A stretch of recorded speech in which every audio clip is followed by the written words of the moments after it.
Good morning बच्चों। आज से हम ऊंचाई और दूरी इससे संबंधित प्रश्नों को हल करेंगे जो पिछले कुछ वर्षों में हमारे पास आए हुए हैं। केवल संख्या चेंज होकर ये प्रश्न दोबारा रिपीट हो जाते हैं। जैसे आपके सामने ये प्रश्न फर्स्ट, एक ऊर्ध्वाधर खंबे की परछाई, एक ऊर्ध्वाधर यानी सीधा, ऊर्ध्वाधर का मतलब है खड़ा खंबा, खंबे की परछाई, परछाई हमेशा बच्चों नीचे गिरती है। यहाँ पर ये खंबा है और ये इसकी परछाई है। तो एक ऊर्ध्वाधर खड़े खंबे की परछाई खंबे की ऊंचाई के बराबर है, यानी ये, इसको अगर एच मान लो तो ये भी आपकी एच है। तो सूर्य का उन्नयन कोण ज्ञात कीजिए। ये प्रश्न आपके एक नंबर में पूछा जाता है बच्चों, एक नंबर का प्रश्न है ये। तो हमसे कहा है कि ये पूरा खंबा, उसकी ऊंचाई और परछाई दोनों ही बराबर है और हम उन्नयन कोण हमसे पूछा गया। तो सीधा सा आपको कुछ भी नहीं करना है। ये आप जानते हो खंबा है तो ये सीधा खड़ा है, यानी 90 डिग्री का कोण बन रहा है। जब 90 डिग्री का एंगल है ये, तो ये हो गया आपका लंब और ये हो गया आपका आधार। तो लंब और आधार आपके पास है, तो लंब और आधार में बच्चों आप संबंध जानते हो, tan थीटा का होता है। tan थीटा बराबर लंब बटा आधार। लंब भी आपके h है, आधार भी h है। यहाँ लिख लेना भले, माना खंबे की ऊंचाई, खंबे की ऊंचाई बराबर परछाई बराबर h, ये हम इसको लिख सकते हैं। तो यहाँ ऊंचाई भी h और ये परछाई भी h, h से h कट गया, मान 1 आ गया, यानी tan थीटा का मान आपके पास 1 है। और आप जानते हो कि tan थीटा बराबर tan 45 डिग्री का मान 1 होता है। दोनों तरफ tan tan है, तो आप थीटा बराबर लिख सकते हो 45 डिग्री। यानी इस प्रश्न का सीधा सा हल है, अगर खंबा हो या मीनार हो, उसकी ऊंचाई या ऊंचाई के बराबर उसकी परछाई दी है, तो आप सीधा सीधा इसका मान रख सकते हो 45 डिग्री। दोनों बराबर हो जाते हैं तो मान थीटा का 45 डिग्री हो जाता है। इसी प्रकार से देखो बच्चों, ये जो प्रश्न है आपके 2018 में पूछा गया प्रश्न, एक ऊर्ध्वाधर छड़ की लंबाई, यहाँ हमें कहा है छड़, तो ये ऊर्ध्वाधर सीधी खड़ी छड़ की लंबाई तथा उसकी छाया की लंबाई का जो अनुपात दिया है। पहले क्या है लंबाई, तो लंबाई हमारी जैसे 1 और उसकी छाया है 3, तो इसको मैं अगर x मानूं तो ये √3x हो गया। तो ये तो हो गई इसकी x और ये हमारी छाया हो गई √3x। तो सूर्य का उन्नयन कोण ज्ञात करो। यहाँ पर भी वही, ये लंब और ये आधार, लंब और आधार में जो संबंध होता है tan थीटा का, लंब है आपके पास x और आधार आपका √3x, x से x कट जाएगा, 1/√3 आ जाएगा। और बच्चों 1/√3 में मान होता है tan 30 डिग्री का, तो यहाँ पर लिख सकते हैं tan 30 डिग्री, तो थीटा हमारे पास आ गया 30 डिग्री। तो इस प्रकार से आप एक एक नंबर के प्रश्नों को आसानी से हल कर सकते हैं। तो इसी क्रम में हम आगे के प्रश्नों को लेते हैं। प्रश्न नंबर 3 लेते हैं।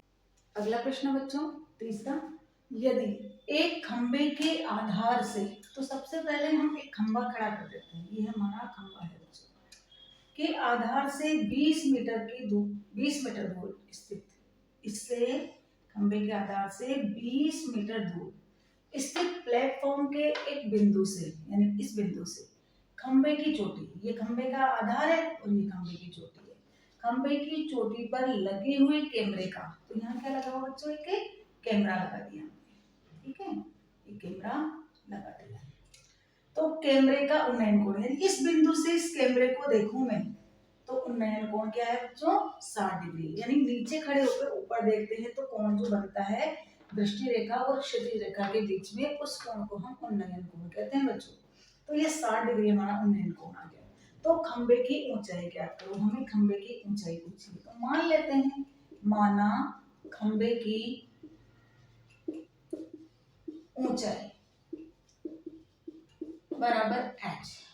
अब देखो यहाँ ये h, ये खंबा सीधा खड़ा है तो 90 डिग्री का एंगल है, ये 90 डिग्री का, तो ये हो गया लंब, ये आधार और ये आपका कर्ण। तो यहाँ हमें बच्चों दो चीजों का ध्यान रखना है कि कौन सी भुजा हमें दी है और कौन सी भुजा हमें ज्ञात करनी है। तो दी हुई भुजा और ज्ञात करने वाली भुजा दोनों में संबंध देखना है। तो यहाँ हमें दिया तो आधार है और ज्ञात हमें लंब करना है। तो लंब और आधार में बच्चों हम जानते हैं tan थीटा का संबंध होता है। अगर आप भूल जाते हो तो LAL लाल बटा कक्का लिखकर लंब और आधार में संबंध आप लिख सकते हो tan थीटा बराबर लंब बटा आधार। लंब है बच्चों हमारे पास h और आधार है हमारे पास 20। तो tan और थीटा का मान हमें दिया 60 डिग्री और बच्चों tan थीटा का मान 60 डिग्री है तो उसको हम लिखते हैं √3। तो ये h बटा 20। तो h बराबर हमारे पास आ गया 20 √3 मीटर। अगला क्वेश्चन है बच्चों क्वेश्चन नंबर 4। ये प्रश्न आपके 2019 में आया हुआ है, 2019 बोर्ड एग्जाम में। एक पतंग भूमि से 75 मीटर की ऊंचाई पर उड़ रही है। ऊंचाई पर 75 मीटर की ऊंचाई पर उड़ रही है, जिसके धागे के साथ जिसका जो धागा बंधा, जैसे ये पतंग आपकी, ये पतंग है बच्चों, ये इस पे धागा ये बंधा हुआ है और ये भूमि से जो ऊंचाई है उस पर उड़ रही है वो है आपके 75 मीटर। यानी ये पृथ्वी तल है और पृथ्वी तल से ये 75 मीटर की ऊंचाई पर ये उड़ रही है और पतंग की जो डोरी बंधी हुई है वो डोरी इस भूमि के साथ, ये डोरी इस पृथ्वी के साथ 60 डिग्री के कोण पर झुकी हुई है।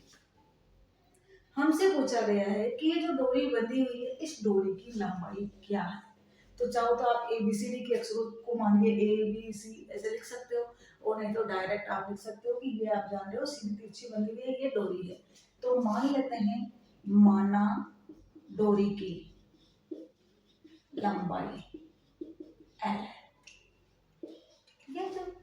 अब देखो L ये पृथ्वी से सीधा अगर दूरी नापते हैं तो समकोण बनाती है, यानी कि 75 मीटर वाली जो दूरी है वो सीधा समकोण बना रही है। तो ये सामने वाला कर्ण है, ये आधार है और ये लंब है। तो बच्चों हम जानते हैं कि लंब और कर्ण में जो संबंध होता है, लाल बटा कक्का से देख सकते हो आप, LAL लाल बटा कक्का, तो लंब बटा कर्ण पहला होता है साइन, तो आपके पास आया साइन थीटा बराबर लंब बटा कर्ण। मैंने आपको पिछले वाले क्वेश्चन में बताया था कि हमें दोनों भुजाओं में से ये देखना है कि कौन सी भुजा का मान ज्ञात करना है और कौन सी का दिया है, दोनों में ही संबंध को देखना है। तो यहाँ हमें ये लंब तो दिया हुआ है और हमें कर्ण निकालना है। तो कर्ण का मान हमारे पास हमें L माना है, कर्ण का मान L माना है और ऊंचाई इसकी 75 हो गई L। अब देखो बच्चों साइन थीटा का मान आपको दिया 60 और हम जानते हैं साइन 60 का मान √3 बटा 2 होता है और ये 75 बटा L। L को आप इधर ले जाइए, √3 यहाँ आ जाएगा और 2 ऊपर चला जाएगा, क्रॉस मल्टीपल कहते हैं इसको, वज्र गुणन। तो L का मान निकालने के लिए आप क्या करोगे, 75 गुणा तो हो जाएगा 2 बटा √3 आपके नीचे आ जाएगा और ये L ऊपर आ जाएगी। तो L का मान निकालने के लिए आप बच्चों एक काम और कर सकते हो, यहाँ 75 गुणा 2 तो पहले से ही है, आप ऊपर भी √3 से और नीचे भी √3 से गुणा करोगे तो नीचे आपका 3 बन जाएगा। एक बार √3 लिख लो ताकि कंफ्यूजन नहीं रहे। इसको कहते हैं प्रमेयीकरण करना। अब इस √3 से नीचे प्रमेयीकरण करने का मतलब होता है नीचे से हम रूट वाली संख्या को हटा दें। तो अब ये दोनों अंडर सेम है तो रूट तो यहाँ से हट जाएगा और हमारे पास आ जाएगा 75 गुणा 2 √3 बटा 3 और 3 का भाग हम 75 में बच्चों लगा सकते हैं। तो 3 एकम 3, 3 दूना 6, एक बचा तो यहाँ हम 15 लिखेंगे, 15 तो 3 पंजो 15 या 25 थी 75, 3 बार 25 दूना 50 और ये आ गया √3, यानी L का मान हमारे पास आ गया 50 √3। तो यहाँ आप आंसर लिख सकते हो कि उस पतंग से बंधी हुई डोरी की जो लंबाई है वो 50 √3 आ चुकी है। तो इस प्रकार से 2019 में एक सरल सा प्रश्न आपको पूछा गया है।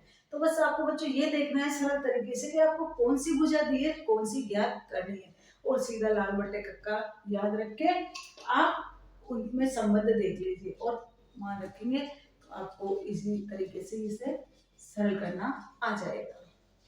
अब अगला प्रश्न देखते हैं बच्चों। 2016 में पूछा गया है 50 मीटर ऊंचे पुल से, यानी एक पुल हम बना देते हैं, ये आपका 50 मीटर ऊंचा पुल है, से किसी नाव का अवनमन कोण 30 डिग्री है। यानी अवनमन कहा है तो हम पुल के ऊपर खड़े होकर देखेंगे और मान लो नाव इस जगह है, तो यहाँ से इसको देखेंगे तो अवनमन कोण बता रहा है वो आपको 30 डिग्री है। अवनमन कोण ये वाला बनता है, ऊपर से खड़े होकर नीचे देखते हैं तो इसकी क्षैतिज लाइन ये है और नीचे वाला कोण 30 डिग्री है। ये कोण और ये कोण बराबर होते हैं एकांतर कोण के, क्योंकि ये दोनों लाइन समांतर लाइन है, पैरेलल लाइन है, तो ये दोनों क्या हो गए एकांतर कोण। तो 30 अगर आपको अवनमन दिया है तब भी ये वाला कोण भी आपका 30 ही रहेगा। तो अब आपको पूछा क्या है, पुल से क्षैतिज दूरी ज्ञात करनी है नाव की। मान लो यहाँ पर आपकी वो नाव चल रही है, ये नाव आपकी यहाँ पर है, तो ये अपने को दूरी पूछी गई है। इसको आपकी मर्जी हो तो x मान लो, ABCD के रूप में मानना चाहो तो ABCD मान लो, कोई दिक्कत नहीं, ABC ऐसे कुछ बना के कर सकते हो आप। तो ये पुल की जो ऊंचाई है ये क्षैतिज से बिल्कुल 90 डिग्री का कोण बनाती है। अब देखो बच्चों, ये हमारे आधार है और ये लंब है, तो हमें लंब दिया हुआ है और आधार हमसे पूछा है। यहाँ आप लिख सकते हो माना नाव की पुल से जो क्षैतिज दूरी है, दूरी वो x है, x मीटर। यहाँ हमें दिया है ये tan थीटा बराबर लंब बटा लंब ले लेते हैं, लंब दिया है 50 और आधार दिया x। आप इसको जितना जटिल बनाओगे उतना एबीसीडी में आप उलझ जाओगे। आप सरल से इसको केवल जो पूछा है वो मान लो, जो दिया है वो रख लो। ये tan थीटा, थीटा की जगह हम लिख सकते हैं 30 डिग्री दिया है हमें, 30 डिग्री, और tan 30 का मान बच्चों 1/√3 होता है, तो 50 बटा x, तो ये हमारे पास आ गया।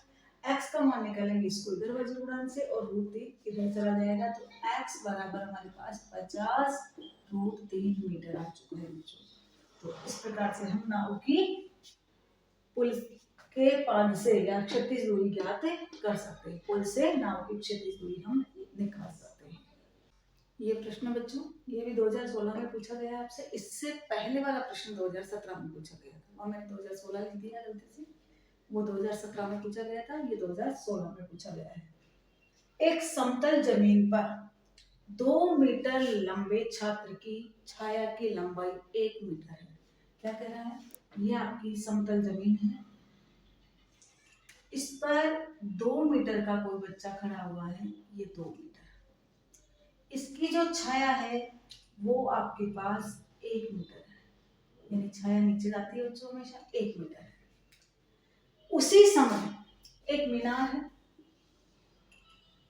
और उसकी जो छाया है उसकी लंबाई है 5 मीटर, कितनी बच्चों 5 मीटर। तो मीनार की ऊंचाई ज्ञात कीजिए। तो देखो बच्चों, जब सेम समय दिया है तो चाहे लड़का खड़ा हो चाहे मीनार खड़ा हो खड़ी हो, दोनों ही कंडीशन में जो एंगल बनेगा वो सेम होगा। तो देखो पहले हमारे पास यहाँ tan थीटा बराबर लंब दिया है 2, आधार दिया है 1, थीटा का मान हम निकाल सकते हैं, tan थीटा बराबर हमारे पास 2 है। इसी मान का उपयोग हम इधर कर लेते हैं, इसको लिख सकते हैं त्रिभुज ABC, यानी बिना त्रिभुज ABC में, और इधर लिख लेते हैं त्रिभुज PQR में, है ना, इधर ले लेते हैं त्रिभुज PQR में। तो हमसे मीनार की ऊंचाई पूछी है तो मान लेते हैं, माना मीनार की ऊंचाई, माना मीनार की ऊंचाई, ऊंचाई को PQ बराबर h हम लिख देते हैं। अब यहाँ पे भी लंब बटा आधार, तो tan थीटा बराबर h बटा 5। एक नंबर का प्रश्न, इसमें ज्यादा हल करने की आपको जरूरत नहीं है, डायरेक्ट आंसर लिख सकते हो।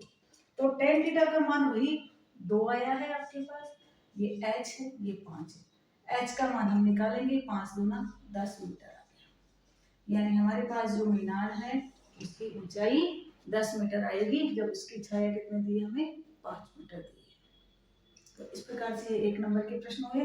अगले प्रश्न हम 2 नंबर वाले करेंगे। फिर कभी-कभी 3 नंबर के वाले प्रश्न भी पूछे जाते हैं, कभी 2 नंबर के भी पूछ लेते हैं और 1 नंबर का पूछा भी जाता है। तो 1 नंबर और 2 नंबर के प्रश्न भी पूछे जा सकते हैं और 3 नंबर और 1 नंबर वाला प्रश्न भी आपके इस प्रश्नावली में से पूछ लेते हैं। तो अगले प्रश्न हम करेंगे 2 नंबर वाले प्रश्न। देखो बच्चों, ये जो प्रश्न है ये 2020 में आया हुआ है। ये प्रश्न बार-बार संख्या चेंज होके आ रहा है। 2020 में भी पूछा गया है, ऐसा कैसा सेम प्रश्न 2017 में भी पूछा गया है और आगे भी पूछ सकते हैं। क्या दिया देखो बच्चों, एक सीधे व 8 मीटर ऊंचे खंबे के शीर्ष पर सीसीटीवी कैमरा लगा हुआ है। ये बच्चों इस प्रकार से है, इसको बिल्कुल आप इस प्रकार से समझिए कि आप बिल्कुल मतलब ये देखिए कि आप वहाँ उसको समझ रहे हो, इसको फील करो, अपने आप में फील करोगे तभी ये चीज अच्छी तरह से समझ में आ जाएगी। ये प्रश्न हर बार आ रहा है, ये मानो बार बार रिपीट हो रहा है, तो ये बहुत इंपॉर्टेंट प्रश्न बनता है आपके लिए। तो ये जैसे आपके पास एक खंबा है, तो यहाँ मैं एक खंबा बना देती हूँ, सीधा सीधा एक खंबा है, ये दिया है 8 मीटर, थोड़ा सा इधर बनाते हैं इस खंबे को, 8 मीटर ऊंचाई का एक खंबा है। तो ये 8 मीटर ऊंचा खंबा हम मान लेते हैं। खंबे के शीर्ष पर यहाँ पर कैमरा लगा हुआ है, जैसे यहाँ पर हमने एक कैमरा लगा दिया है। इस प्रकार लगाया गया है कि 10 मीटर दूर दृष्टि, तो यहाँ कैमरा लगा हुआ बच्चों, तो दूर दृष्टि यानी यहाँ से इधर ये तिरछी लाइन होगी, ये दूर दृष्टि लाइन होगी, यानी ये आपको दी है 10 मीटर के आगे यातायात दे सकते हैं। देखो यहाँ से जस्ट इसके नीचे हम कुछ भी नहीं देख पाएंगे, कोई भी चीज आपको दिखाई नहीं देगी। हम कहाँ देखेंगे, ये दूरदृष्टि रेखा से यानी 10 मीटर की दूरी पे चारों ओर का एरिया, उसके बाद वाला हम देख सकते हैं। जैसे ये है आपके पास 10 मीटर के बाद वाला एरिया आप देख सकते हो, इससे पहले नहीं देख सकते। ये कैमरा यहाँ लगा हुआ ना, तो यहाँ या इसके नीचे नीचे वाला एरिया यानी ये चीज आप देखो, ये यहाँ से यहाँ तक यानी 10 मीटर की दूरी पर जो आपका व्याप ये बन रहा है, इस जगह तो आप देख सकते हो 10 मीटर की त्रिज्या। यहाँ इसके अंदर नहीं देख सकते, इसके बाहर आप देख सकते हो। तो हमें क्या पूछा है, खंबे के चारों ओर परछाई द्वारा निर्मित वृत्ताकार क्षेत्र का क्षेत्रफल ज्ञात कीजिए। तो ये खंबा है, इसके चारों ओर का जो वृत्ताकार क्षेत्रफल, जहां हमें कुछ भी दिखाई नहीं देगा, कैमरा यहाँ लगा हुआ है बच्चों, तो इसके नीचे 10 मीटर के अंदर अंदर वाले एरिया में तो अपने को कुछ भी दिखाई नहीं देगा, 10 मीटर के बाहर आपको सब कुछ दिखाई देगा उस कैमरे के द्वारा। तो देखो बच्चों, इस प्रकार का प्रश्न आपसे बार बार पूछा जा रहा है, तो उसको थोड़ा सा समझ लीजिए। ये आपके पास 8 मीटर है, ये 10 मीटर है, तो आपके जो वृत्ताकार भाग बनेगा वो इस प्रकार से बन जाएगा। ये त्रिज्या लेते हुए ये आपका ये सेंटर त्रिज्या, तो ये वाली दूरी आपको निकालनी है। इस दूरी को निकाल के हम इस वृत्त का क्षेत्रफल निकाल सकते हैं। तो ये दूरी देखो, इसको अपन मान लेते हैं ए, ये बी और सी। ये खंबा है तो बिल्कुल सीधा है, यानी 90 डिग्री का कोण बना। तो पाइथागोरस प्रमेय से या पाइथागोरस प्रमेय से हम निकालते हैं, पाइथागोरस प्रमेय से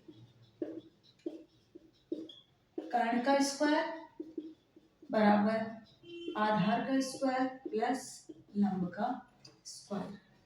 कर्ण का स्क्वायर, कर्ण है आपका 10, आधार आपको दिया नहीं है, बीसी है, इसका स्क्वायर, और लंब है आपको 8 का स्क्वायर। इसको त्रिज्या आर भी कह सकते हैं, ये बीसी को आर लिख सकते हैं, 8 8 64 और ये आ गया आपका 100। 64 को इधर लाके हम घटाएंगे तो आर स्क्वायर बराबर हमारे 100 माइनस 64, यानी आर स्क्वायर का मान हमारे पास आ गया 36, यानी त्रिज्या हमारे पास आ गई आर बराबर 6 मीटर, यानी 6 मीटर के अंदर का जो वृत्ताकार क्षेत्र बनेगा वहां हम नहीं देख सकते, वहां छाया आ जाएगी, और उसके बाद का जो भाग है वहां हम चारों तरफ देख पाएंगे। तो हमसे पूछा गया है कि परछाई द्वारा निर्मित वृत्ताकार क्षेत्रफल, तो हमारे पास पाई आर स्क्वायर होता है, यहाँ लिख देते हैं परछाई द्वारा, परछाई द्वारा निर्मित वृत्ताकार क्षेत्र का क्षेत्रफल पाई आर स्क्वायर बच्चों, वृत्ताकार भाग का क्षेत्रफल। पाई का मान हमें दिया हुआ 3.14, और आर स्क्वायर का डायरेक्ट मान 36 लिख देते हैं। आर की भी कर सकते हो आप, आर 2 बार लिख देना, 6 गुणा 6 तो 36 हो जाएगा। जब 36 को आप 3.14 से गुणा करते हो बच्चों, तो ये आएगा आपका 113.04 मीटर स्क्वायर। और आपसे यही पूछा गया है 2020 में, ये क्वेश्चन आपके 2 नंबर का आया हुआ है। तो इस प्रकार से आप क्षेत्रफल निकाल सकते हैं और ये आपका आंसर। इस प्रकार से अगर आप कर दोगे तो आपके पूरे 2 नंबर इसमें आ जाएंगे। अगला प्रश्न इसी प्रकार का हम करते हैं आगे।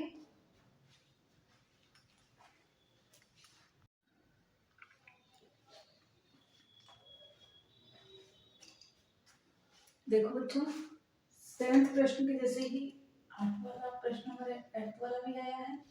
ये 2018 में पूछा गया प्रश्न। केवल 20 और 18 में संख्याओं का चेंज हुआ है।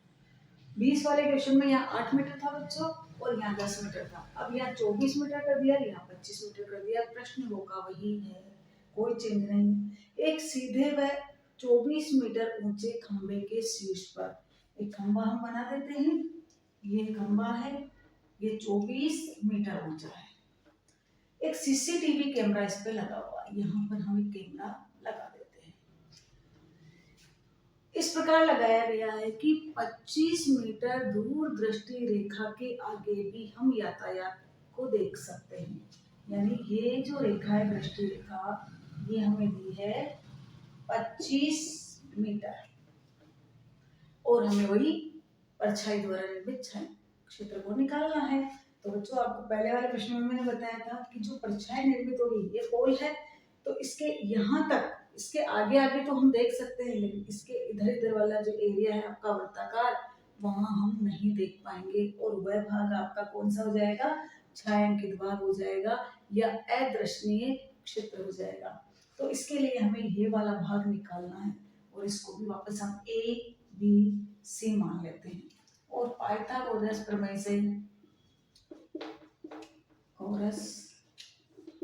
से वही कर्ण का स्क्वायर बराबर आधार का स्क्वायर और लंब का स्क्वायर।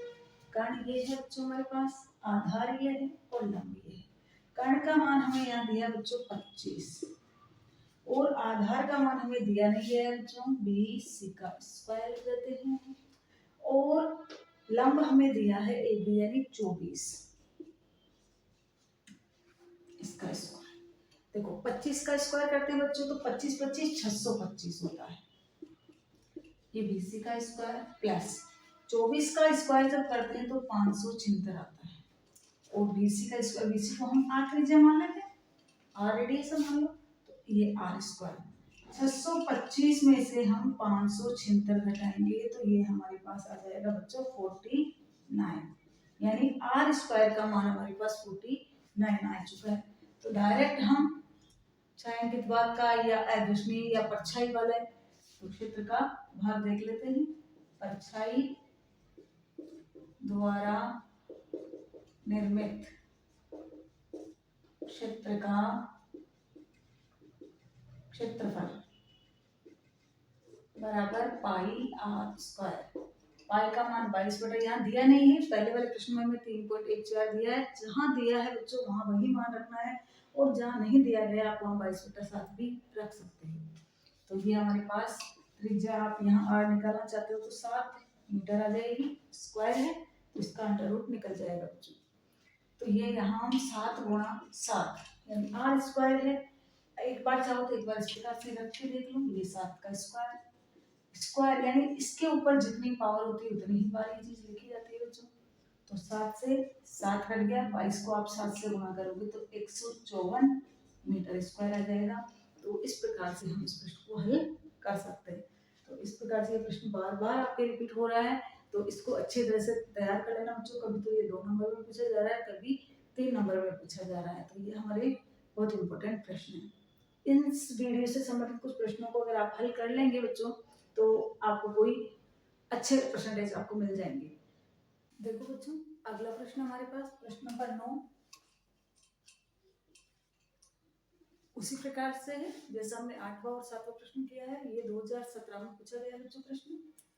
एक सीधे ऊर्ध्वाधर पोल पर यातायात नियंत्रण के लिए एक सीसीटीवी कैमरा लगा हुआ है। तो ये हम एक ऊर्ध्वाधर पोल ले लेते हैं और इस पोल पर एक कैमरा लगा हुआ है जो पोल के शीर्ष से 113 मीटर दूर दृष्टि रेखा तक देख सकता है। ये 113 मीटर तक की दूर दृष्टि रेखा तक देख सकता है। यदि पोल के चारों ओर ये कैमरा 39,424 मीटर स्क्वायर यातायात देख सकता है तो पोल की ऊंचाई ज्ञात कीजिए। ये हमने पूछा है। तो जब बच्चों ये क्षेत्रफल देख सकता है तो पिछले प्रश्नों में हमने किया था कि ये क्षेत्रफल यही आता है और ये इसकी त्रिज्या होती r। तो इस क्षेत्रफल का, इस वृत्त का क्षेत्रफल यहाँ हमें दिया हुआ है और पहले हम r निकाल लेते हैं और r और इन दोनों का उपयोग करके हम h का मान निकाल लेंगे। तो देखो बच्चों, पाई r स्क्वायर क्षेत्रफल ये हमें दिया है 39,424। यहाँ से हम r स्क्वायर का मान निकालेंगे। ये आ गया हमारे 39,424 बटा पाई और पाई का मान होता है बच्चों 22/7 और 7 हमारा ऊपर चला जाएगा। तो यहाँ से हम 22 से इसको काटते हैं। डायरेक्ट अगर आपको काटना नहीं आता बच्चों तो 2 का भाग लगाओ। इसमें 22 में 2 का भाग 11 बार गया और इसमें 2 का भाग लगाए। देखो 2 एकम 2, 1 बचता है तो यहाँ 19 हो जाता है। तो 19 में अगर लगाएंगे 2 9 18, फिर 1 बच गया, ये हो गया 14, 2 7 14, 2 एकम 2, 2 दूना 4। अब वापस इसको एक बार लिख लो बच्चों ताकि दिक्कत नहीं आए आपको। बटा 11 गुणा 7। अब इसमें हम 11 का भाग लगा देते हैं। 11 का भाग लगाया, 11 एकम 11, हमारे पास बचता है बच्चों 8, ये हो जाता है 87। लेकिन 11 7 77 होता है तो हमारे पास 10 बच जाता है और ये बन गया 101। 11 99, 2 बच गए हमारे पास शेष और 2 आगे लिखा हुआ है तो 22 हो गए। तो 11 गुना 22 तो हमारे पास आया 1792 गुणा 7। अब बच्चों r स्क्वायर बराबर हमारे पास आया है 1792 गुणा 7।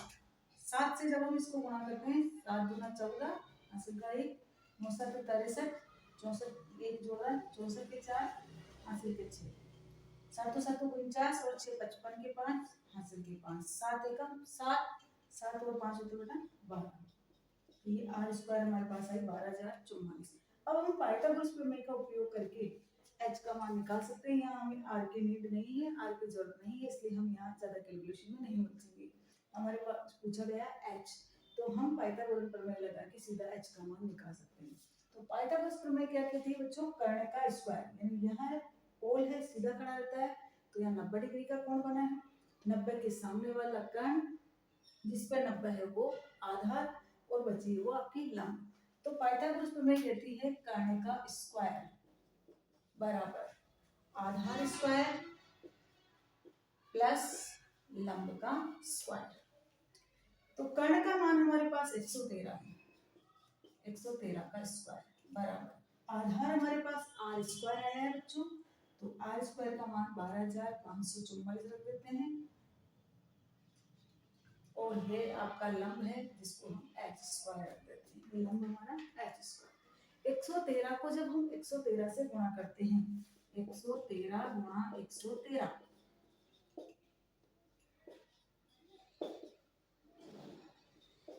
गुणा 3 1 1 9 6 7 2 1 12,769 12,769 12,544 को इधर ट्रांसफर कर देते हैं बराबर h स्क्वायर।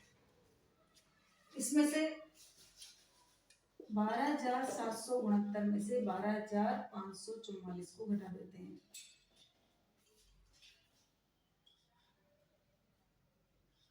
ये बचा हमारा 225, यानी h स्क्वायर आया बच्चों 225। तो h का मान हमारे पास 225 का वर्गमूल ले लेंगे तो ये आ जाएगा 15।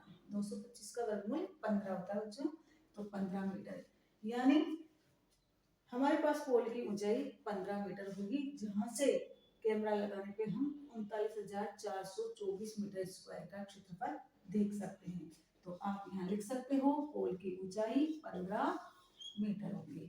तो इस प्रकार से आप इस प्रश्न को हल कर सकते हैं। केवल संख्या चेंज होके थोड़ा सा पैटर्न चेंज हो गया, उन्हीं प्रश्नों को बार बार पूछा जा रहा है, इसलिए इस प्रकार के प्रश्नों को आप थोड़ा ध्यान से देखना बच्चों। अब अगले टाइप के क्वेश्चन मैं आपको आगे बताती हूँ। अगला प्रश्न है बच्चों, किसी अपूर्ण मीनार के आधार से 120 मीटर दूर किसी बिंदु से, क्या कह रहा है, किसी मीनार, तो हम एक मीनार बना देते हैं बच्चों, ये एक मीनार है। मीनार के आधार से, ये आधार बोला जाता है बच्चों, और ये वाला मीनार का शीर्ष बोला जाता है।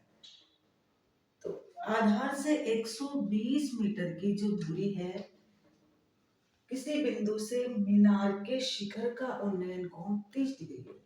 यानी इसके आधार से दूरी है, मान लो ये बिंदु P है, इस P बिंदु से अगर इस मीनार के शिखर को देखा जाए, इसको थोड़ा छोटा बना दो, शिखर को देखा जाए तो ये हमें दिखाई दे, तो उसके साथ 30 डिग्री का एंगल बनाता है। याद कीजिए कि मीनार को कितना ऊंचा बनाया जाए जिससे उसी स्थान पर उसका उन्नयन कोण 60 हो जाए। यानी इसको मान लेते हैं, पहले ऊंचाई h है, इसको A बिंदु और इसको B बिंदु मान लेते हैं। पहले ऊंचाई h है, अब वो कह रहा है इसे और कितना ऊंचा बनाया जाए, इसे और कितना ऊंचा बनाया जाए ताकि उन्नयन कोण इसी जगह पर 30 की जगह क्या बन जाए, इसको हम और ऊपर बढ़ा देते हैं, ये x ऊंचाई तक बढ़ा देते हैं। तो इसी जगह पर देखने पर इसका उन्नयन कोण 30 की जगह कितना दिखाई देना चाहिए, 60 दिखाई दे हमें। 30 की जगह उन्नयन कोण 60 हो जाएगी। ये पहले 30 था और अब ये हो जाए हमारे पास 60। इस बिंदु को अपन C नाम दे देते हैं। बिल्कुल सरल है, बिल्कुल चिंता करने की जरूरत नहीं बच्चों, बिल्कुल सरल तरीके से मैं आपको बताऊंगी। सबसे पहले जब ये 30 डिग्री था, थोड़ा सा दिमाग में साइड में इसको बना के देख लो, ये 30 डिग्री है, ये आपका 120 है और ये आपका H है, ये आपका A B और P त्रिभुज है। तो यहाँ मैं लिख दूं त्रिभुज APB में, त्रिभुज APB में देखो क्या है, ये तो हमें दी है ऊंचाई जो, और ये दिया हमें आधार, तो लंब बटा आधार, ये लंब होता है और ये आधार है, तो लंब बटा आधार हमारे पास बच्चों tan थीटा। पहली कंडीशन में हमारे पास ये देखो, इसमें tan थीटा कितना है, tan 30 डिग्री। हाइट हमने मीनार की h मानी, या लिख सकते हैं माना मीनार की ऊंचाई, माना मीनार की ऊंचाई h प्लस h है, पहले तो h ही मानते हैं, फिर और बढ़ाने वाली बात x आ जाएगी, h और आधार हमारा 120 आ गया। tan 30 का मान बच्चों 1 बटा √3 होता है, तो h का मान हम निकालेंगे तो 120 बटा √3 हमारे पास आ गया। अब हम दूसरा डायग्राम लेते हैं इसका। अब इसकी जगह कौन सा ले रहे हैं, ये वाला, दोनों आप एक साथ बना के रख सकते हो। अब हमारे पास एंगल 60 डिग्री है बच्चों, ACP, तो ये वाली पूरी हाइट बच्चों h प्लस x हो गई और ये डिस्टेंस आपकी 120 ही रही। तो अब हम लेते हैं त्रिभुज A, ऐसे लिखने में तो A की जगह चलो APC लिख सकते हैं, APC में क्या होगा इसमें बच्चों, h प्लस x, ये तो लंब हो गया और ये 120 आधार हो गया और ये आपका tan 60 डिग्री हो गया। इन प्रश्नों में जनरली tan और sin cos 3 का आता है, इसमें tan का सबसे ज्यादा उपयोग होता है। तो tan की 30 डिग्री, 60 डिग्री और 45 डिग्री, इनका मान आप याद रख लो, आपकी ये प्रश्नावली आसानी से सॉल्व हो जाएगी। और कुछ प्रश्न 3 नंबर के आते हैं, कुछ 2 नंबर के आते हैं कभी, और कभी 1 नंबर का प्रश्न पूछा जाता है। तो 3 से 4 नंबर की प्रश्नावली होती है, इसमें 3 से 4 नंबर के प्रश्न आपसे पूछे जाते हैं और आसानी से आप उनको हल कर सकते हो बच्चों। तो देखो h प्लस एक्स बटा 120 और ये tan 60 का मान हमारे पास आ गया √3। इसको मैं उधर ले जाती हूँ तो h प्लस एक्स बराबर 120 √3। अब यहाँ से h का मान हमें पूछा है, x हमने कितना बढ़ाया उसको, x ऊंचाई तक बढ़ा देते हैं। तो x का मान हमें पूछा है कि कितना और ऊंचा बनाया जाए जिससे उसी स्थान पर उसका उन्नयन कोण 60 हो जाए। तो हमने कोण 60 ले लिया है, तो वो ऊंचाई हमें ज्ञात करनी है। तो x का मान हमें पूछा गया है, तो 120 √3 माइनस h। अब यहाँ h का मान ये वाला रख देती हूँ समीकरण 1 करके। समीकरण 1 से h का मान यहाँ पर रखने पर समीकरण 1 से तो x बराबर 120 √3 माइनस 120 बटा √3। इसको मैं क्वेश्चन को मिटा के ऊपर हल कर देती हूँ तो आपके लिए, ताकि आपको थोड़ा अच्छी तरह से समझ में आ जाए। बड़ा नहीं है वो तो मैं थोड़ा सा खुला लिखती हूँ इसलिए हो जाता है। तो x बराबर बच्चों 120 √3 माइनस 120 √3। तो यहां से मैं √3 लघुत्तम ले लूं बच्चों, इसके नीचे कुछ भी नहीं है तो ये डायरेक्ट √3 इससे गुणा होगा तो 120 √3 3 बन जाएगा माइनस 120 है।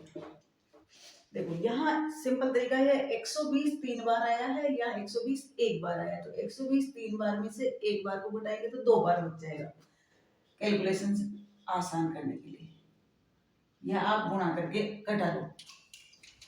भारतीय 36 360 माइनस 120 बटा √3। 0 6 में से 2 गए तो 4 और 3 में से 1 गया तो 2, ये √3। अब मैंने आपको पहले वाले प्रश्न में बच्चों बताया था कि √3 नीचे कभी नहीं रह सकता, हमें इसका प्रमेयकरण करना पड़ता है। तो प्रमेयकरण के लिए मैं ऊपर भी √3 से गुणा कर दूं और नीचे भी √3 से गुणा कर देती हूँ। तो √3 3 बन गया और 3 का 24 में भाग लगाओगे तो 3 8 है 24 80 और ये √3 आपके ऐसा वैसा रह जाएगा। यानी हम उस मीनार को x ऊंचाई x बराबर 80 √3 मीटर बढ़ाते हैं तो उसका उन्नयन कोण 30 की बजाय 60 डिग्री का हो जाता है। ये प्रश्न बच्चों आंधी बार बार आती है आपके एग्जाम में, ये 2017 में भी आई थी और ऐसी आंधी 20 में भी आई थी। तो देखो बच्चों, आंधी आने पर एक पेड़ टूट जाता है और टूटा हुआ भाग इस तरह से मुड़ जाता है। यानी सबसे पहले तो अपन पेड़ बना लेते हैं, ये तो है हमारा एक पेड़,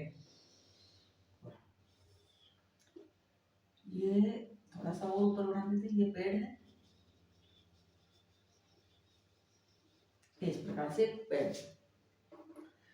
तो ये पेड़ क्या है, आंधी आई है उससे पेड़ क्या हुआ, टूट गया था और टूटा हुआ भाग इस तरह से मुड़ जाता है। मान लो ये यहाँ से टूट जाता है और इस प्रकार से मुड़ जाता है कि पेड़ का शिखर जमीन को छूने लगता है। तो ये जो पेड़ का शिखर है वो यहाँ जमीन को टच करने लग जाता है, इस जगह टच करने लगता है, शिखर जमीन को छूने लगता है और इसके साथ 60 डिग्री का कोण बनाता है। ये जमीन के साथ पेड़ 60 डिग्री का कोण बनाता है। पेड़ के पाद बिंदु से, पेड़ का पाद ये है बेटा, शिखर ये है, पाद बिंदु की दूरी जहां पेड़ का शिखर जमीन को छूता है, पेड़ के पाद तो ये है और पेड़ का शिखर जमीन को छूता है, उसके बीच की जो दूरी है वो 3 मीटर दी है और पेड़ की ऊंचाई हमें ज्ञात करनी है। तो सबसे पहले बच्चों देखो, ये पूरा जो पेड़ है इसको मैं h हाइट का मान लेती हूँ, पूरा पेड़ h माना, पेड़ की ऊंचाई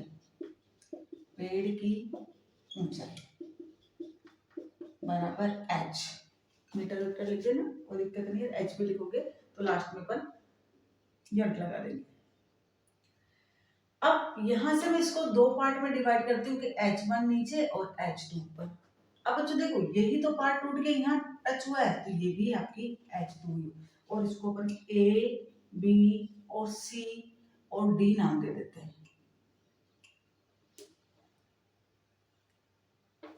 इसको मैं बिंदु थीटा, पेड़ की ऊंचाई तो h हो गई, और यहां हम लिखते हैं कि BC बराबर H1 ली है और हमने ली है CD बराबर AC बराबर H2, क्योंकि यही भाग टूटकर यहाँ गिरा है तो जितना ये होगा उतना ही इधर होगा आपका, तो ये चीज अपन ने लिख ली। अब देखो बच्चों, यहां से पहले ये चीज आधार हमें दिया है, पेड़ सीधा होता है तो 90 डिग्री का एंगल बनता है, ये आधार है, ये लंब है और ये कर्ण है। तो पहले हम इन दोनों में रिलेशन देख लेते हैं, क्योंकि मैंने कल भी आपको पहले वाले वीडियो में भी बताया था कि जो भुजा आपको ज्ञात करनी है और जो दी है उसमें संबंध देख लेते हैं। तो एक तो हमें H1 ज्ञात करनी है, यानी लंब ज्ञात करना है, तो लंब और आधार में संबंध देख लेते हैं, और सेकंड टर्म में हम H2 में निकालना है तो हम H2 और मतलब कर्ण और आधार में संबंध देख लेंगे। तो सबसे पहले हम लंब और आधार में संबंध देखते हैं, और लंब और आधार में हम जानते हैं बच्चों tan थीटा बराबर लंब बटा आधार। tan थीटा की जगह में 60 लिखना है, लंब की जगह में आपके H1 रख देती हूँ और आधार हमारे पास 3 है बच्चों। tan 60 का मान बच्चों हम जानते हैं √3 होता है और H1 बटा 3, तो H1 का मान हमारे पास आ गया 3 √3, ये इधर मल्टीप्लाई हो जाएगा बच्चों, इसको इससे गुणा करेंगे तो 3 √3 हो जाएगा, H1 का मान हमारे पास आ गया है। इसी प्रकार से अब हम ये कर्ण और आधार में संबंध देखते हैं। अगर आपको संबंध याद नहीं हो तो सबसे पहले ऊपर साइड में लाल बटा कक्का एक तरफ लिख लेना आप। अब देखो लंब और आधार का संबंध तो हमने tan थीटा ले लिया है, अब हमारे पास है आधार और कर्ण है, ये आधार है और ये कर्ण है, इसका संबंध ले लेते हैं। यहाँ चाहो तो लिख देना त्रिभुज ABC में, वैसे इसकी कोई नीड नहीं होती है लेकिन अपन लिख लेते हैं ताकि ध्यान रहे, एक ही त्रिभुज बन रहा है यहाँ पे तो वैसे। तो अब देखो H2 मैं लिखूं cos थीटा बराबर आधार बटा कर्ण, आधार में 3 मीटर दिया है और कर्ण हमारे पास H2 है, आधार 3 है बच्चों और कर्ण हमारे पास H2 है, और cos ये हो गया 60 डिग्री, और बच्चों एक cos 60 का मान हम जानते हैं 1/2 होता है, ये 3/H2, H2 को इधर ले लेते हैं तो 3 दूना 6 हो जाएगा। अब H1 का मान तो 3 √3 और H2 का मान हमारे पास 6 आया है, और हमारे पेड़ की जो टोटल ऊंचाई है H1 प्लस H2 है, यहाँ पर अपन H1 प्लस H2 रख सकते हैं। तो पेड़ की कुल ऊंचाई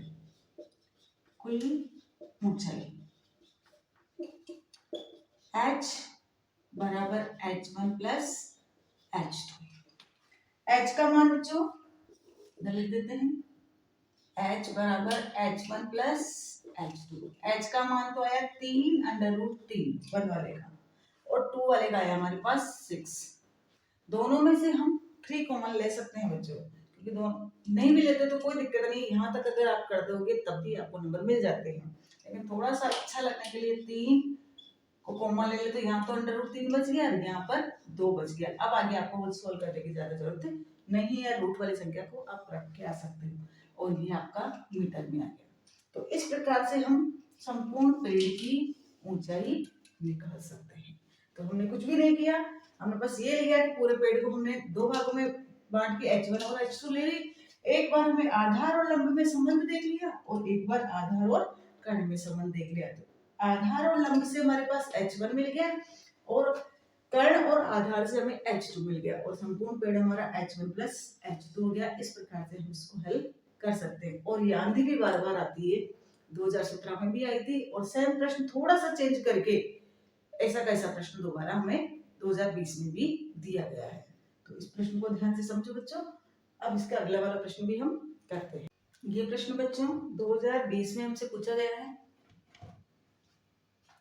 2020 20 में। इसमें आंधी नहीं, तेज हवा, ये बात वही है।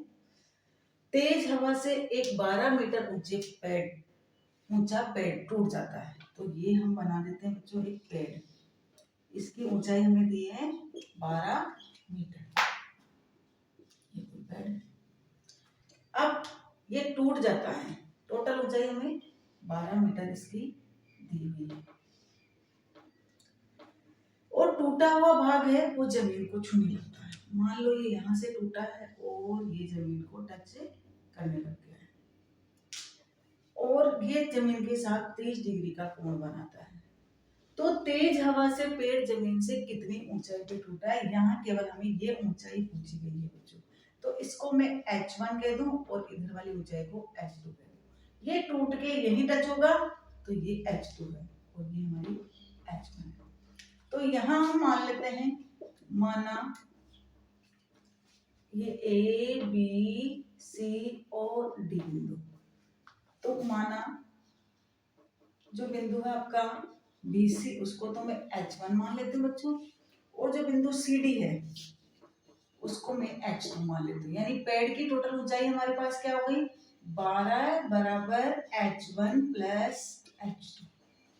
टोटल ऊंचाई 12 दी थी, इसको मैंने दो टुकड़ों में बांट दिया, H1 प्लस H2। H2 बराबर मैं लिखना चाहूँ तो 12 माइनस H1। यहाँ ये क्यों किया, क्योंकि मुझे H1 निकालनी है, और यह ना तो हमें H1 का दिया है ना ही H2 का मान दिया है, लेकिन H2 को मैंने H1 की फॉर्म में निकाल दिया है। अब हम ये लंब और ये कर्ण, इन दोनों के मध्य संबंध निकाल सकते हैं, और लंब और कर्ण का संबंध हम जानते हैं बच्चों साइन थीटा होता है। तो साइन थीटा बराबर लंब बटा कर्ण। तो लंब तो हमारे पास H1 है बच्चों, और कर्ण हमारे पास दिया है H2, और साइन थीटा की जगह वो बोल रहा है 30 डिग्री। और हम जानते हैं बच्चों साइन 30 का जो मान होता है वो 1/2 होता है, ये H1, और H2 का मान है, अभी तो H2 ही रहने देते हैं, अब इसका मान पुट कर देंगे। H2 इधर मल्टीप्लाई कर दूं और 2 को इधर मल्टीप्लाई कर दूं, तो हमारे पास आ जाएगा H2 बराबर 2H1।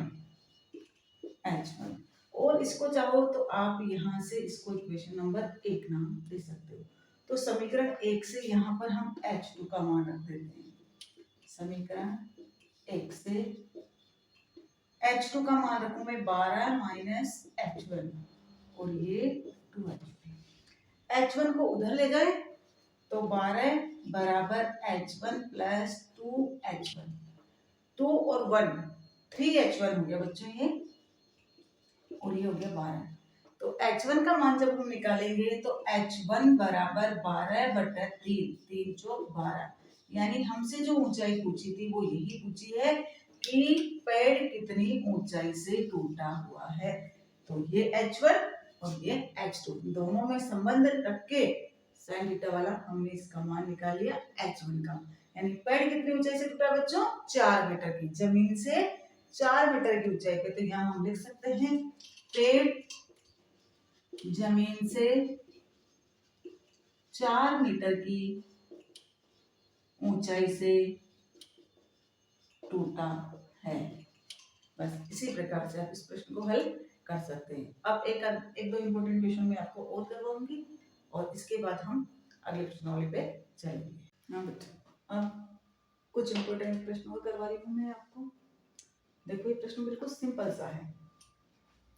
सर्कस का एक कलाकार एक 20 मीटर लंबी डोर पर चढ़ रहा है, जो अच्छी तरह से तनी हुई है और भूमि पर सीधे लगे खंबे के शिखर से बंधी हुई है। यानी ये एक खंबा है, इस पर एक डोरी बांधी है। यदि भूमि स्तर के साथ ये डोर द्वारा बनाया गया कोण 30 डिग्री का, ये डोर भूमि के साथ 30 डिग्री का कोण बनाती है। ये खंबा है, ये रस्सी है आपकी, ये भूमि के साथ 30 डिग्री का कोण बनाती है। तो खंबे की ऊंचाई ज्ञात कीजिए, ये H हमसे पूछा है, और यहाँ हमें डोर की लंबाई भी दी है 20 मीटर। तो देखो बिल्कुल सिंपल सा सवाल है बच्चों, ये ABC लिखो तो ठीक है, ना भी लिखो तो कोई दिक्कत नहीं है। आप सीधा सीधा देखो, यहाँ खंबा है तो ये पृथ्वी के सीधा खड़ा रहेगा पृथ्वी पे, तो 90 डिग्री का कोण बनाएगा, और 90 बन रहा है तो सामने वाला कर्ण है जिस पर ये टिका है, आधार है और ये लंब है। हमें यहाँ बच्चों लंब पूछा है और हमें कर्ण दिया है, और लंब और कर्ण में संबंध बच्चों साइन थीटा का होता है। तो साइन थीटा बराबर लंब बटा कर्ण। साइन थीटा का मान 30, लंब है हमारे पास h और कर्ण है हमारे पास 20, और साइन 30 का मान बच्चों 1/2 होता है। तो h बराबर h बटा 20 को इधर गुणा कर देंगे बटा 2, तो h बराबर हमारे पास आ जाएगा बच्चों 10 मीटर, यानी उस खंभे की लंबाई 10 मीटर है। तो इस प्रकार से आप प्रश्न बड़ा दिखाई देता है लेकिन सॉल्यूशन आपके बिल्कुल सरल है, और सरल तरीके से इसको आप हल कर लीजिए। अगला प्रश्न बच्चों, 7 मीटर ऊंचे भवन के शिखर से एक केबल टावर के शिखर का उन्नयन कोण, यानी एक तो भवन है और एक केबल टावर है। केबल टावर का मतलब बेटा जहां तार लगे रहते हैं वो केबल टावर है, के शिखर का उन्नयन कोण। तो एक तो हम बना देते हैं बच्चों इसमें भवन, तो ये तो हो गया आपका 7 मीटर ऊंचा भवन, और इसकी थोड़ी सी दूरी पे मैं बनाती हूँ एक केबल टावर, और दोनों ही पृथ्वी पे टिके होंगे धरातल पे, तो ये वाली डिस्टेंस भी इनके बराबर होगी। अब आपसे पूछा क्या गया, 7 मीटर ऊंचे भवन, यहाँ लिख देना वाले भवन, और ये है आपका टावर। ठीक है, 7 मीटर ऊंचे भवन के शिखर से एक केबल टावर के शिखर का उन्नयन कोण। तो भवन का शिखर ये है और केबल टावर का शिखर ये है, शिखर का उन्नयन कोण 60 डिग्री है बच्चों, और इसके पाद का अवनमन कोण 45 है। और इस भवन के शिखर पे खड़े होकर इसको मैं देखती हूँ, इसको टावर के पाद को यानी टावर के पैरों को अगर मैं देखती हूँ तो इसके साथ जो अवनमन कोण बनता है ये वाला, ये 45 है। तो देखो बच्चों, ये और ये लाइन दोनों समांतर लाइनें हैं, और समांतर लाइन है तो ये वाला एंगल और ये वाला एंगल हमेशा ही बराबर होता है। तो ये 45, तो ये 45 हो गया।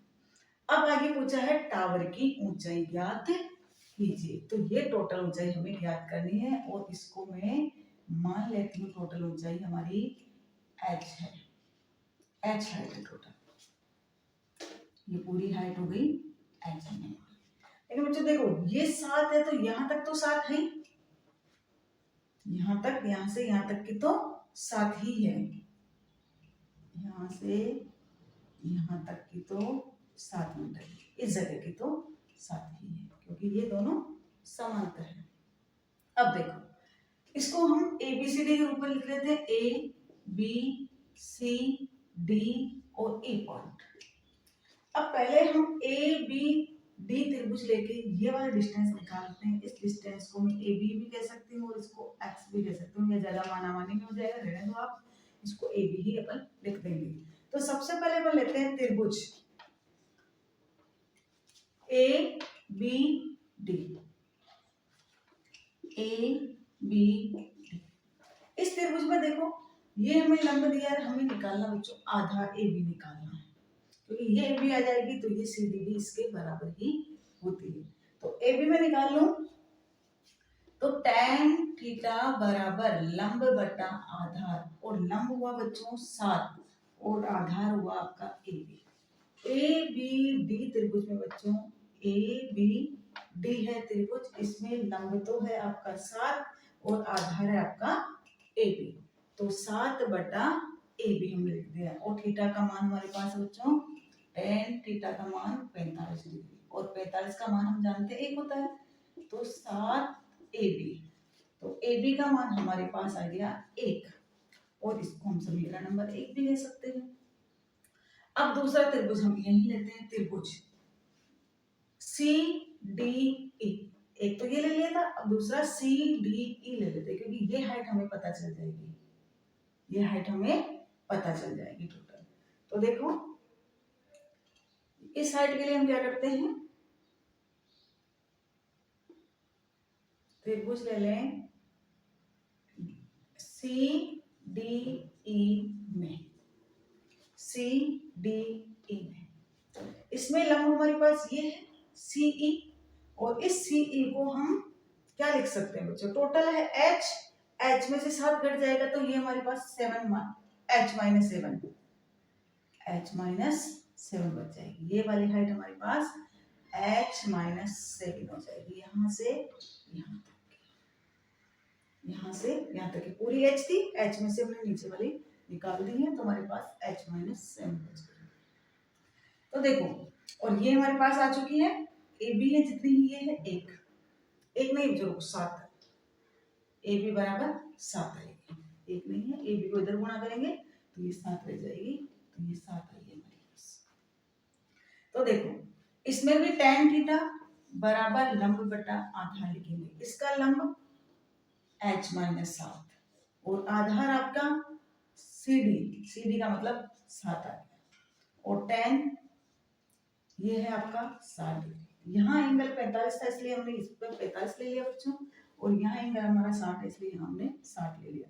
अब बच्चों tan 60 का मान, tan 60 का मान √3 होता है, बराबर h माइनस 7 बटा 7। इस 7 को इधर मल्टीप्लाई कर देते तो 7 गुना √3 बराबर h माइनस 7 को इधर ट्रांसफर करेंगे तो h बराबर 7 √3 प्लस 7, दोनों में 7 है तो 7 को कॉमन ले लीजिए, ये √3 प्लस ये 1 है, ये h आ गई। यानी हमारे पास जो टावर आया है उसकी ऊंचाई हमारे पास 7 √3 प्लस 1 मीटर आ चुकी है।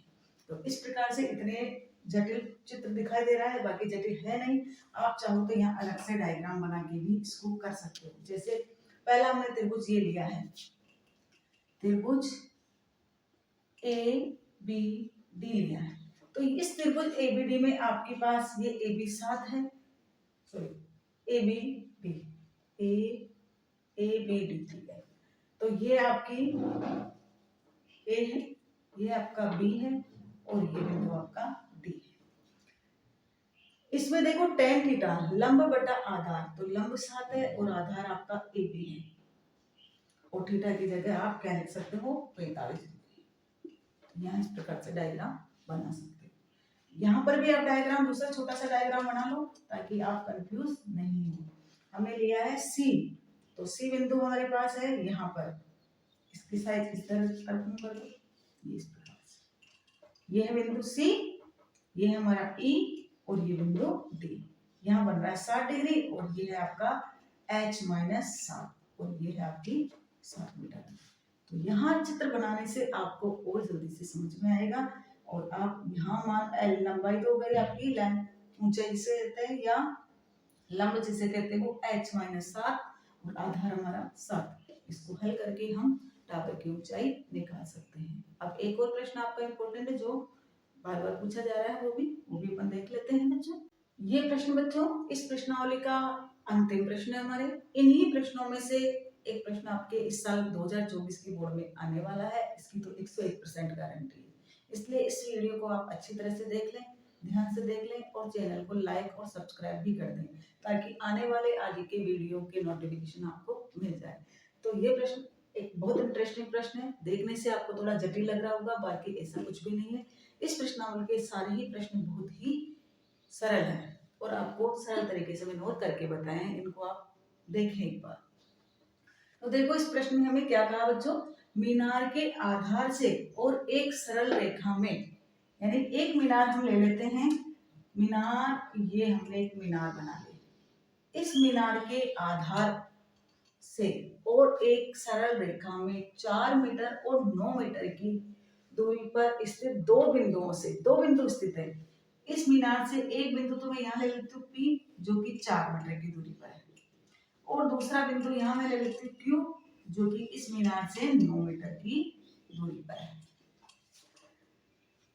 मीनार बिंदुओं से मीनार के शिखर के उन्नयन कोण क्या कहा है बच्चों, पूरक कोण है। क्या कहा है, पूरक कोण है। और बच्चों हम जानते हैं पूरक कोण क्या होता है, दोनों कोण जिनका जोड़ 90 डिग्री हो उनको हम पूरक कोण कहते हैं। ये आपका या तो इसको मैं अगर थीटा ले लूं तो ये हमारे पास 90 माइनस थीटा हो जाएगा, दोनों को जोड़े तो 90 डिग्री आ जाए। ऐसे दो कोण जिनका योग 90 डिग्री हो उन दोनों कोणों को हम पूरक कोण कहते हैं बच्चों। तो अब देखो इसको त्रिभुज का रूप दे दें नाम, ये P बिंदु दिया था हमने, P Q हो गया, इसको R दे दें और इसको S दे दें। आपकी मर्जी हो जो नाम दो, उससे कोई फर्क नहीं पड़ता है, रटने की बिल्कुल भी जरूरत नहीं है कि मैडम ने यहाँ PQRS दिया है, उधर ABCD दिया। आपकी मर्जी आओ तो यहाँ राम श्याम राधे कृष्णा कुछ भी लिख सकते हो, उससे कोई फर्क नहीं पड़ता है। तो सबसे पहले हम ले लेते हैं त्रिभुज, पहला वाला त्रिभुज ले लेते हैं और यहाँ पहले हम मान लेते हैं माना मीनार की जो ऊंचाई है, माना मीनार की ऊंचाई h मीटर है। क्या मान रहे हैं हम? h मीटर मान रहे हैं, ये h हमने मान लिया। अब हम ले लेते हैं त्रिभुज, पहले त्रिभुज RPS ले लेते हैं, RPS। अब ये बिल्कुल अलग से दिखाई दे रहा है, इसको यहाँ शायद अलग से बनाने की जरूरत नहीं है बच्चों। इसमें देखो आधार हमें दिया है और लंब हमें दिया है, तो tan थीटा हम जानते हैं, लंब बटा आधार, ये देखो लंब बटा आधार, ये साइन, ये कोस और ये tan, भुजाओं का अनुपात ही होता है tan थीटा। तो लंब बटा आधार, और लंब हमारे पास ये बच्चों h माना है, h, और आधार हमारे पास इसका 4 मीटर है, और ये हमारे पास tan थीटा है। इसको हम इक्वेशन नंबर 1 नाम दे सकते हैं। अब दूसरा ट्रायंगल हम ले रहे हैं, त्रिभुज ले रहे हैं RQS, RQS में tan थीटा बराबर, tan थीटा नहीं बच्चों, tan 90 minus theta, 90 minus theta, okay 90 minus theta. लंब है h और आधार हमारे पास बच्चों 9 मीटर हो गया, और हम जानते हैं 90 माइनस थीटा अगर हमारे पास हो तो tan को हम कोट थीटा लिख सकते हैं, और ये h बटा 9, ये इक्वेशन नंबर 2 हो गई। इक्वेशन 1 और 2 दोनों इक्वेशनों को हम गुणा कर देते हैं। समीकरण 1 व 2 को गुणा करने पर देखो मल्टीप्लाई करने पर tan थीटा, इधर वाला लेफ्ट हैंड साइड यानी बायां भाग से गुणा होता है, tan थीटा गुणा होगा कोट थीटा से, बराबर इधर होगा h बटा 4 और h बटा 9, इसका तो h बटा 4 है बच्चों और इसका h बटा 9 है, तो ये हो गया हमारे पास h स्क्वायर बटा 36, 9 चौका 36, और ये हुआ आपका tan थीटा, और कोट को भी हम 1 बटा tan थीटा लिख सकते हैं बच्चों। tan थीटा से tan थीटा कट गया, इधर बच गया 1, ये आया h स्क्वायर बटा 36, तो h स्क्वायर बराबर 36, h का मान आप प्लस माइनस 6 लिखोगे, और ऊंचाई बच्चों माइनस में नहीं मान लेते हैं, इसलिए हमारे पास ऊंचाई बराबर 6 मीटर आ गया है। तो इस मीनार की ऊंचाई 6 मीटर हो गई।